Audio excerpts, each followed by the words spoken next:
TNPSC படிக்கிற எல்லாத்துக்கும் ஒரு ஹாய். இன்றைக்கி படிக்கவே நான் நாளைக்கு படிப்போன்னு நினச்சிங்கன்னா இந்த வீடியோ உங்களுக்கு தான். ஏன்னா நானும் அப்படி இருந்த ஒரு ஆள் தான். இந்த மோட்டிவேஷன் உங்களுக்கா எனக்கான்னு தெரில, வாங்க சேர்ந்து மோட்டிவேட் ஆகும். ஸோ ஃபர்ஸ்ட்டு இன்னையிலேருந்து நம்ம கரெக்டாக படிக்கணும்ப்பா, இந்த எக்ஸாமுக்கு பர்ஃபெக்டாக படிக்கணும் அப்படின்னு நினச்சிருப்போம். ஆனால் இதே மாதிரியே ஒரு 4-5 தடவை நினச்சிருப்போம்.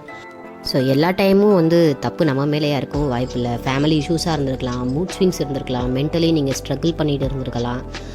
பட் ஆனால் வெளியே இருந்து பார்க்குறவங்களுக்கு ரொம்ப ஈஸியாக இருக்கும். டிஎன்பிஎஸ்சி படித்தா வேலை கிடைக்க போகுது, இன்னும் ஏன் வேலை வாங்காமல் இருக்கான், எப்பப்பா வேலை வாங்க போகிற அப்படின்னு கேட்பாங்க. நம்ம என்னமோ பாக்கெட்டுக்குள்ளே ஆன்சர் ஷீட்டை வச்சுட்டு சுற்றுற மாதிரி. டிஎன்பிஎஸ்சி என்னையை பொறுத்த வரைக்கும் 90% லைஃப் ப்ரெஷரை ஹேண்டில் பண்ணுறது, 10% தான் புக்ஸுன்னு நான் சொல்லுவேன்.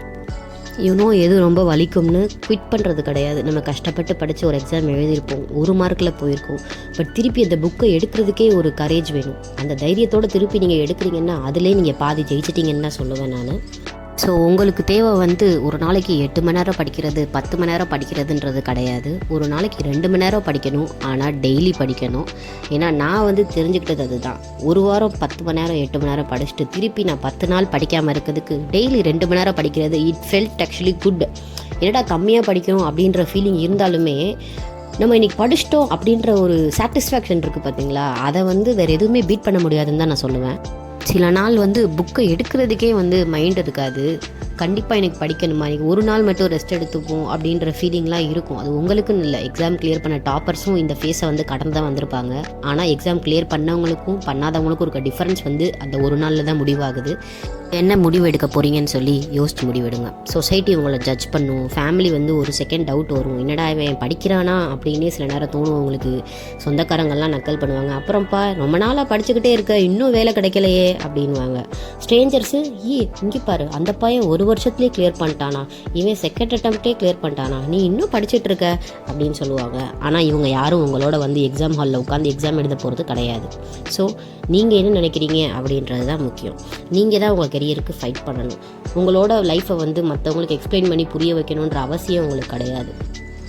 தேர் will be days you feel down. படிக்கிறப்ப எதுக்குடா இதை படிக்கிறோம், கரெக்டாக தான் நம்ம அந்த பாத்தை சூஸ் பண்ணியிருக்கோமா, நம்ம ஃப்ரெண்ட்ஸ்லாம் இவ்வளோ சம்பாதிக்கிறாங்களே, நம்ம இன்னும் அம்மா அப்பாட்ட காசு வாங்கிட்டு இருக்கோமே, எப்போ இதெல்லாம் மாறப்போகுது அப்படின்னு. ஏன்னா டிஎன்பிஎஸ்சி நமக்கு உடனே ரிசல்ட் தெரிகிற ப்ராசஸ் கிடையாது. ஆனால் கன்சிஸ்டண்ட்டாக ஒரு விஷயம் பண்ணோம் அப்படின்னா ஃபைனலாக வேலைன்னு ஒன்று கிடைக்கிறப்ப அந்த ப்ராசஸ்க்கான ஃப்ரூட்டை நம்ம அச்சீவ் பண்ணுவோம். இன்ஸ்டண்ட்டாக நமக்கு அந்த பூஸ்ட் எதுவுமே கிடைக்காது. ஸோ இந்த கன்சிஸ்டண்ட்டாக படிக்கிறதே ரொம்ப கஷ்டமாக இருக்கும் நமக்கு. இந்த மாதிரி தாட்ஸ் வர்றப்ப ஃபஸ்ட்டு டே நம்ம ஆரம்பிச்சிருப்போம், how to start my TNPSC preparation சொல்லி கூகுளில் சர்ச் பண்ணி. அந்த பர்சனை டிசப்பாயிண்ட் பண்ணிடாதீங்க. எதுக்காண்டி நம்ம இதை ஆரம்பித்தோம் அப்படின்றத எப்பயுமே நம்ம மறந்துடக்கூடாது. இவ்வளோ தூரம் இந்த வீடியோவை பார்த்துருக்கீங்கனாலே I can tell that you are serious. Consistency அப்படின்ற வார்த்தையை இதோட நான் நிறைய தடவை யூஸ் பண்ணிட்டேன். பட் அதை எப்படி மெயின்டைன் பண்ணுறது அப்படின்றதா கஷ்டம். ஏன்னா நானும் அந்த விஷயத்தில் தான் ரொம்ப கஷ்டப்பட்டேன். இப்போ எனக்கு யூஸ் ஆகிறது என்னென்னு பார்த்தீங்கன்னா, உங்களுக்கு நான் வீடியோஸ் போடுறதுன்னு கூட சொல்லலாம். அதுக்காண்டி நீங்களும் வீடியோ போடுங்க அப்படின்னு சொல்லலை. அதாவது உங்கள்கிட்ட நான் கொடுக்குறேன், உங்கள்கிட்ட நான் சொல்கிறேன் நான் படித்தது அப்படின்றப்ப எனக்கு அதில் ஒரு ஹாப்பினஸ். நீங்கள் அதை பார்த்து கமெண்ட் பண்ணுறப்ப ஒரு அக்கௌண்டபிலிட்டி. ஓகே, இன்றைக்கி நம்ம இதை படிச்சிட்டோம், அதை உங்கள்கிட்ட சொல்லிட்டோம் அப்படின்னு. நீங்கள் ஒன்று கமெண்ட்ஸில் நீங்கள் படித்ததை போடலாம்.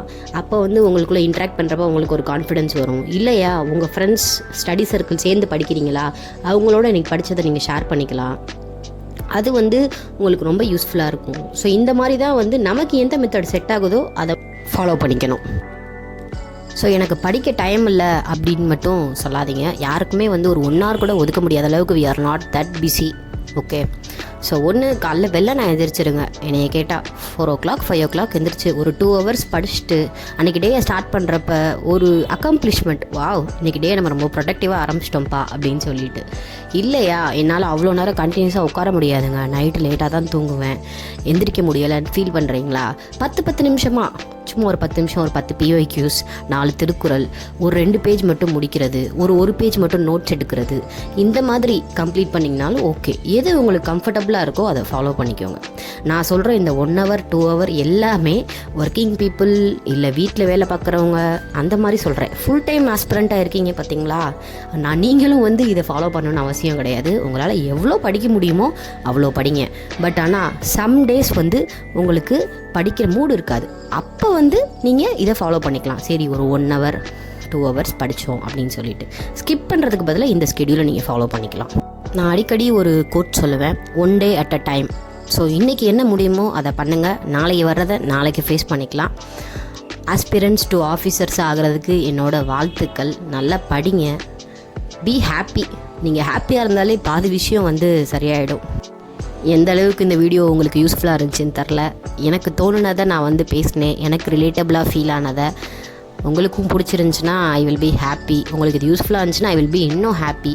ஸோ தேங்க்ஸ் இவ்வளோ தூரம் ஃபஸ்ட்டு கேட்டுட்டு இருந்ததுக்கே. நல்லா படிப்போம், வாங்க சேர்ந்து எல்லோரும் ஒன்றா பெரிய ஆஃபீஸர் ஆகலாம். அதுக்கு தானே ஸ்டார்ட் பண்ணோம். எதுக்கு ஸ்டார்ட் பண்ணோன்றதை எப்போயுமே மறந்துடக்கூடாது. Be happy guys. Next week இதே மாதிரி ஒரு மோட்டிவேஷன் வீடியோவில் மீட் பண்ணுவோம். இல்லை இப்படிலாம் பண்ணாதீங்க, முடியலைங்க கேட்க அப்படின்னாலும் சொல்லிடுங்க. ஸ்டாப் பண்ணிவிட்டு படிக்கிற வீடியோ மட்டும் போட ஆரம்பிச்சிடுறேன். எல்லாமே உங்கள் விஷ் தான். Take care guys, by.